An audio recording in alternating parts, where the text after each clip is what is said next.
Hello नमस्कार, मेरा नाम है आरजे राज। आप देख रहे हैं 1578th episode of Nagpur most happening Facebook live show, जिसका नाम है राज की बात, स्टूडेंट ऑफ द ईयर के साथ। Really want to thank Parikh brother jewellers presenting student of the year of राज की बात in association with Lokmanya Tilak Shikshan Sanstha. Really want to thank the Priyadarshini College of Engineering for supporting me with all the bright, great students जो आते हैं और अपनी कहानी आप तक पहुंचाते हैं। हमारे आज के पहले student of the year is none other than Devesh Khatri. Hi Devesh. Hi Raj, how are you? I am good, how are you? एकदम मस्त। एकदम मस्त। सो देवेश यहाँ पर पढ़ रहे हैं diploma in mechanical engineering, degree या इलेक्ट्रॉनिक्स। सो क्या है कहानी देवेश खत्री की? कहानी काफी इंटरेस्टिंग है। Mummy Anglo Indian, dad Marwari. सबसे छोटा लड़का घर का। बचपन से ही मतलब स्पोर्ट्स वगैरह में कभी कुछ इंटरेस्ट नहीं था। बचपन से रीडर, राइटिंग का काफी शौक है बचपन से ही। क्या लिखते हो? पोएट्री। एंड स्कूल में भी मतलब ज्यादा कुछ इतना स्पोर्ट्स वगैरह में इंटरेस्ट नहीं था, बस एक कॉर्नर में बैठ करके बुक अपने हाथ में। एंड हाँ, तो फिर धीरे धीरे करते करते थर्ड स्टैंडर्ड में क्लासिकल सिंगिंग चालू किया। वो करते करते पूरा विशारद कंप्लीट कर लिया। और उसके बाद में करते करते म्यूजिक में इंटरेस्ट और बढ़ता गया। अपने आप गिटार बजाना सीखा, कीबोर्ड बजाता हूँ, तबला स्कूल में भी सीखा, तो थोड़ा बहुत ड्रम्स भी आ जाता है। तो खुद का पूरा बैंड बना के घूम रहा हूँ मैं। सो ये जो पूरा का पूरा एक्सपीरियंस है राइटिंग का, ये जब शुरुआत से ही you were good at writing, you were good into poetry and things like that, तो आपका रुझान उस तरफ हो जाता है। फिर इंजीनियरिंग कहाँ से आ गई बीच में? It's an interesting story actually. All my life I've been driven by goals and ambitions. Goalpost to goalpost चलने का एक starting से रहा है। So when I was in 6th standard, मैं summer vacations में गया Mumbai, where I met one of my uncles. And at that point in life कि जहाँ पर I could understand कि jobs वगैरह कैसे होते हैं, क्या करना है फ्यूचर वगैरह। None of that astronaut बनूंगा, actor बनूंगा। So he was a marine engineer. Okay. So एक दिन वो मुझे अपने शिप पर लेकर के गए, अच्छे से पूरा शिप का मैंने टूर वगैरह लिया। एंड तब मुझे फिर सोचा कि हाँ, what, अच्छी खासी लाइफ है ये करना है। So I started working towards becoming a marine engineer. Right. तो 8 साल तक वो गोल था। 10th में अच्छे से मार्क्स वगैरह ला लिया, डिप्लोमा कर लिया मैकेनिकल इंजीनियरिंग में, सोचा कि एकदम टेक्निकल नॉलेज अच्छे से मिलेगा, so that would be quite imperative. And then unfortunately, due to a medical condition which I was unaware of, which is incurable and it's genetic, I could not get into marine engineering. I was selected in the colleges, but the medical thing came in between, unfortunately. So I figured कि next best thing क्या करें। Diploma तो हो गया mechanical में, तो you can't just take a back step कि भैया हाँ कुछ और कर लेंगे, कुछ चूज करना। So I figured कि next best thing क्या करें, IT, मैकेनिकल। तो फिर मेरी बहन एक्चुअली यहाँ से पास आउट है प्रियदर्शनी से ही। And we just came here एक बार नानूटी सर से बात करने के लिए, because he is an amazing person. I have known him for quite a while and he said why don't you take an admission here. Right, यहाँ पर इलेक्ट्रॉनिक्स में सीट्स है थोड़े मेरे पास में, यहाँ पर एडमिशन ले लो। एंड उसके बाद में since you are bright kid you will be able to do good. And I figured what, करना है तो करेंगे। सो इलेक्ट्रॉनिक्स में एडमिशन लिया एंड हियर आई एम 3 साल बाद। ये जो क्रिएटिव साइड है देवेश का, क्या ये हर बार नॉक करता है दरवाजा दिल का, दिमाग का? हाँ, honestly see writing and basically creativity, honestly it doesn't come from the mind, it comes from the heart. Right. Okay, anything that you're singing, any singer, writer, poet, whoever you're talking about that is a creative at heart, they're not going to be a creative at mind, they're creative at heart. Right. Anything that they do, it stems from a passion that they have. But then mind also is somewhere sees the the equal balance. तू अपने दिल की सुन कि तू मेरी सुन। है ना, यहाँ तेरे पास डिग्री है, यहाँ पर तेरे पास, I am not provoking you, I am just asking you, या because here I am trying to showcase the other side of Devesh Khatri, है ना. You are a bright student, you are a great student, everybody in college loves you, that's a great story, but then you know, are you loving what you are doing? I do, yeah. So what kind of engineer you want to become? An engineer with a pen, or engineer with a guitar, or an engineer with a great mind to work into engineering and take this thing to another level? What is your parents update on that? My parents are like, जो करना है कर ले, because they have that faith and trust कि हाँ भैया ये जो कर रहा है ये बराबर करेगा. Whatever path he chooses, he's a smart kid, वो कर लेगा. But personally, I want to be an engineer that leaves a legacy behind. And where do you see yourself in the next 5 years? Which company, which corporate, what kind of entrepreneurship you look at? Currently, I just want to work at a place that values not just my professional side, but also the artistic and creative side. Basically a corporation or a company, whether it's mine or someone else's, someone I work for. I just want to work at a place that values our work-life balance and basically values me for who I am. कभी पता किया कोई ऐसी company, कोई ऐसा corporate जहां पर इस किस्म का वैल्यू होगा? Honestly, 80-90% जितने भी MNCs है, they all do that now. पहले मतलब अगर हम लोग से 10-15 साल पहले देखेंगे तो from what I've heard, ये थोड़ा सा कम रहता था वर्क लाइफ बैलेंस का जो रहता है, जहाँ पे हम लोग अपना आर्टिस्टिक एंड क्रिएटिव साइड्स को भी हम लोग पुश करते हैं टुवर्ड्स आवर कॉर्पोरेट लाइफ, वो थोड़ा कम रहता था. बट अभी there is a significant change that I have seen even where my sister works, even where her friends work, and because I am in constant touch with all of them as well. तो वो देखा है मैंने कि like मतलब almost हर corporation में ये एक बूस्ट मिलता है.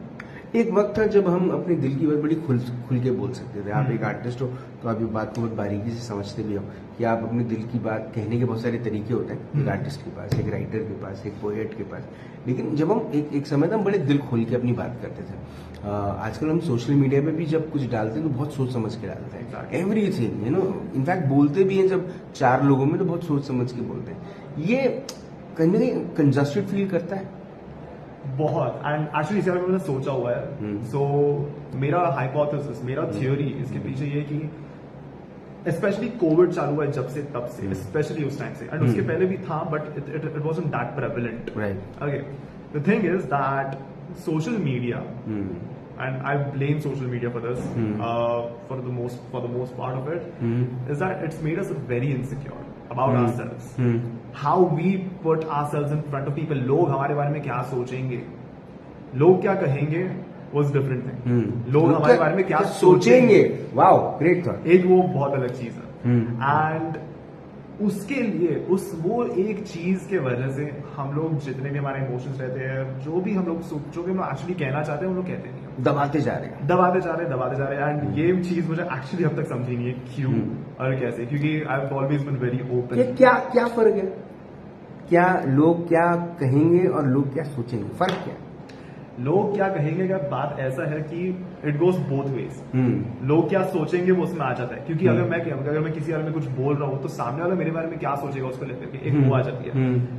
लोग क्या सोचेंगे, अपने दिमाग में क्या चल रहा है वो हम सामने वाले को बता नहीं रहे, हम लोग कुछ भी सोच सकते हैं. So that is much worse. मतलब हम बहुत जजमेंटल हो रहे हैं, बहुत जजमेंटल हो रहे हैं. एग्जैक्टली, बहुत जजमेंटल हो रहे हैं. एंड सामने वाले को मतलब हम लोग खुद को इतना कंपेयर करते जा रहे हैं एक दूसरे से कि वो कंपटीशन नहीं बन रहा है, वो जस्ट एक दूसरे को ऐसे नीचे खींच के हम लोग कैसे ऊपर जाए, वो क्रैप रेस जो रहता है. It's like that. Do you have a political view? I don't want to ask, but I do. You do. Absolutely. Okay.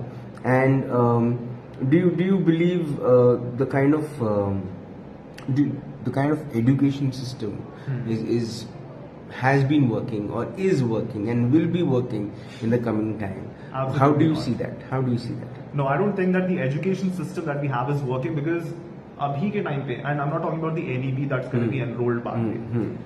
अभी के टाइम पे the focus is more on marks rather than education. बच्चा कितना marks ला रहा है उसके basis पे उसका कैलिबर डिसाइड हो रहा है, उसके बेसिस पे उसके पूरे ट्रेड्स डिसाइड किए जा रहे हैं।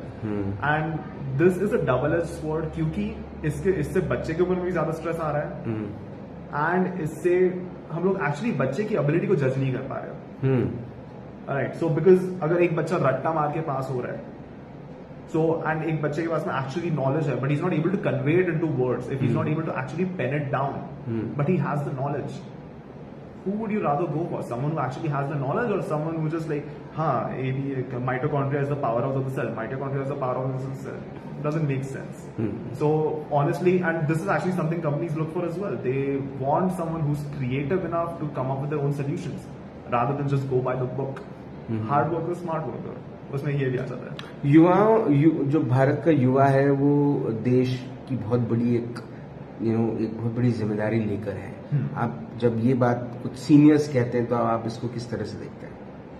I absolutely agree, but problem फिर यहाँ पर ये भी आ जाता है कि सीनियर्स को, युवा को इतना कुछ ज्यादा पावर देने का शौक नहीं है। Super good one. अच्छा, अब देवेश क्या करना चाहते हैं? What's the goal, what's the big dream? The dream is to write my own book. I'm actually working on that right now. It's a novel that I'm working on. Like I said, securing my legacy. And साथ में I also write a lot of poetry, so I've been going on open mics and everything as well. But primarily, creatively, the dream is to write and publish my own book, my own novel. And professionally, it is to be at a certain point in my life by the time I'm 35 or maximum of 40, that I can think like, okay, इसके आगे काम करना है, नहीं करना है, अपने आप थोड़ा सा I can just. Your favorite poet? Oh gosh, my favorite poet. That is a hard pick, but it would have to be a tie between Sylvia Plath, Alfred Lord Tennyson, and Robert Frost. एक ऐसी कविता जो आपके, अगर आप अगर गाना गाते तो मैं आपसे पूछा कि कौन सा गाना आपके दिल के एफएम में हमेशा चलता रहता है, बट देन कौन सी ऐसी कविता है जो आपके जहन में हमेशा रहते हैं? A Road Not Taken, 6th standard में पढ़ा था मैंने, and actually the more I read it now, the more I understand it better, because it's not just a poem about choosing कौन से रास्ते पर जाओ. It's a poem that basically makes us think about every single life choice of ours, especially like basically अभी हम लोग like for example let's say marine engineering. Okay, अगर मैं मरीन इंजीनियरिंग कर लिया होता, अभी मेरी लाइफ कितनी अलग होती, अभी मैं क्या कर रहा होता, एंड मैं यहाँ पर हूँ तो मैं अभी यहाँ पर क्या कर रहा हूँ, मेरी वो लाइफ कितनी अलग रही होती। या फिर if I had gone for something else, for example let's say a bachelor's in English literature, क्योंकि मेरा वो एक पैशन है, so how different would my life be?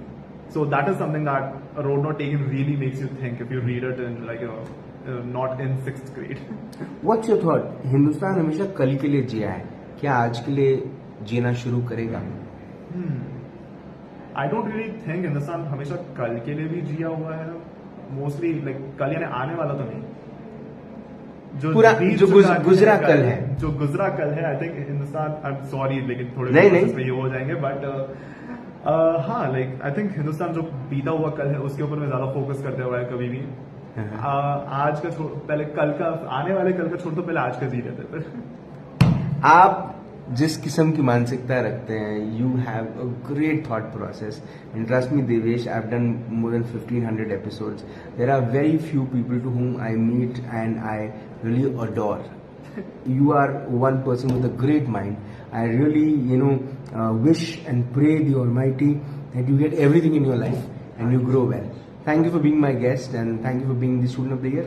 Thank you so much, Raj. Thank you. Super.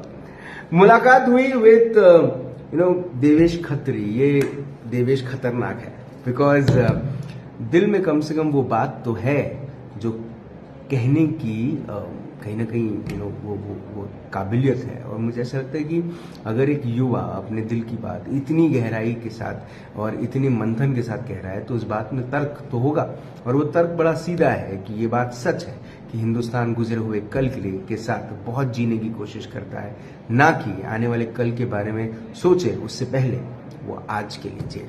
सवाल यही है कि क्या आप और हम आज के लिए जिएंगे? आपसे फिर होगी मुलाकात इन राज की बात, तब तक जिंदा रहें। जय हिंद।